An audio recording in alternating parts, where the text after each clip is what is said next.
We can never be satisfied as long as the Negro is the victim of the unspeakable horrors of police brutality.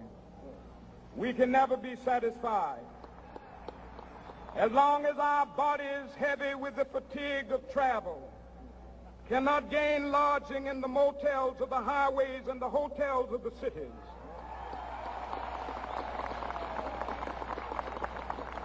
We cannot be satisfied as long as the Negro's basic mobility is from a smaller ghetto to a larger one. We can never be satisfied as long as our children are stripped of their selfhood and robbed of their dignity by signs stating for whites only.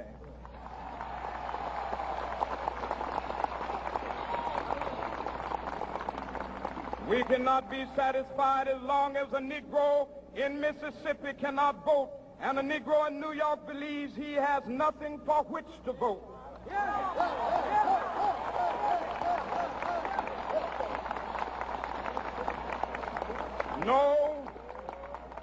No, we are not satisfied, and we will not be satisfied until justice rolls down like waters and righteousness like a mighty stream.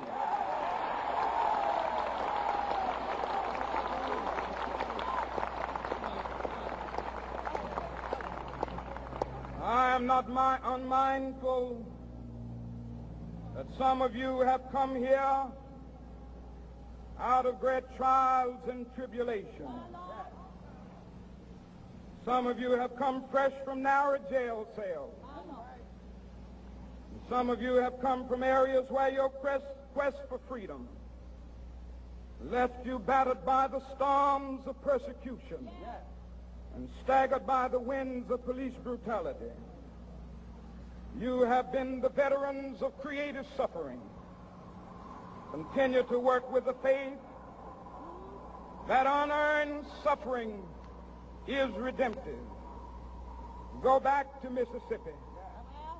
Go back to Alabama. Go back to South Carolina. Go back to Georgia. Go back to Louisiana. Go back to the slums and ghettos of our northern cities, knowing that somehow this situation can and will be changed. Let us not wallow in the valley of despair. I say to you today, my friend,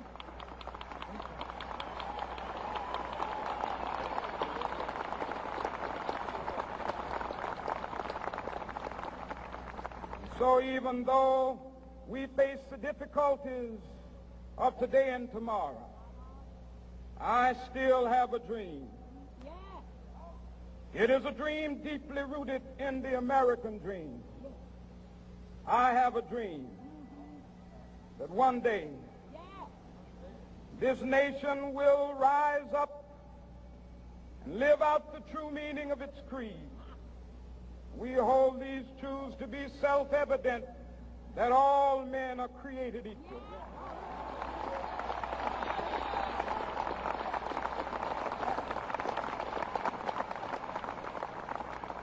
I have a dream that one day on the red hills of Georgia, the sons of former slaves and the sons of former slave owners will be able to sit down together at the table of brotherhood. I have a dream that one day even the state of Mississippi, a state sweltering with the heat of injustice, sweltering with the heat of oppression, will be transformed into an oasis of freedom and justice. I have a dream that my 4 little children will one day live in a nation where they will not be judged by the color of their skin, but by the content of their character. I have a dream today.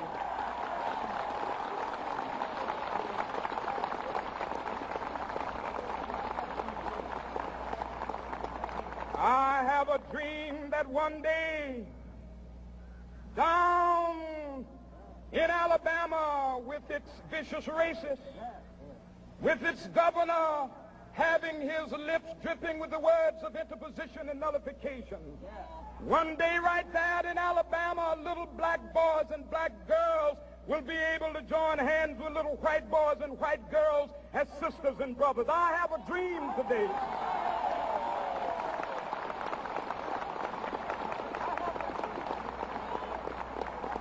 I have a dream that one day every valley shall be exalted.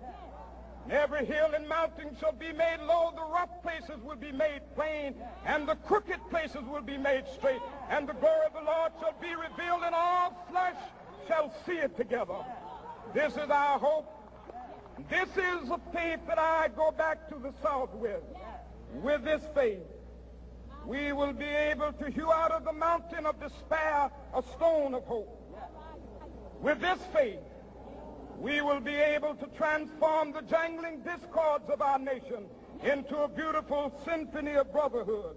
With this faith, we will be able to work together, to pray together, to struggle together, to go to jail together, to stand up for freedom together, knowing that we will be free one day.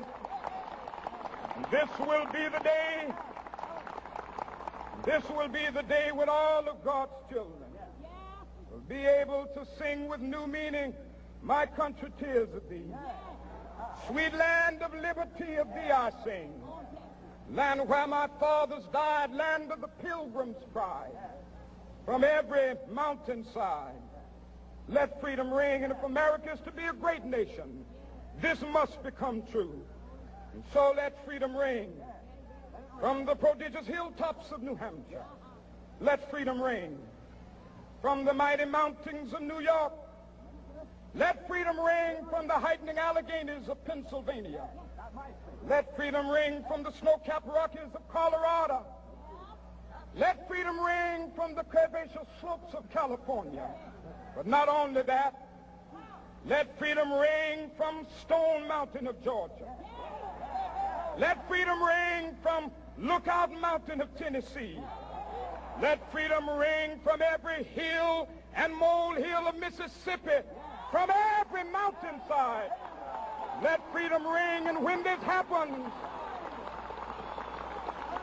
and when we allow freedom ring, when we let it ring from every village and every hamlet, from every state and every city, we will be able to speed up that day when all of God's children, black men and white men, Jews and Gentiles, Protestants and Catholics, will be able to join hands and sing in the words of the old Negro spiritual, free at last, thank God Almighty, we are free at last.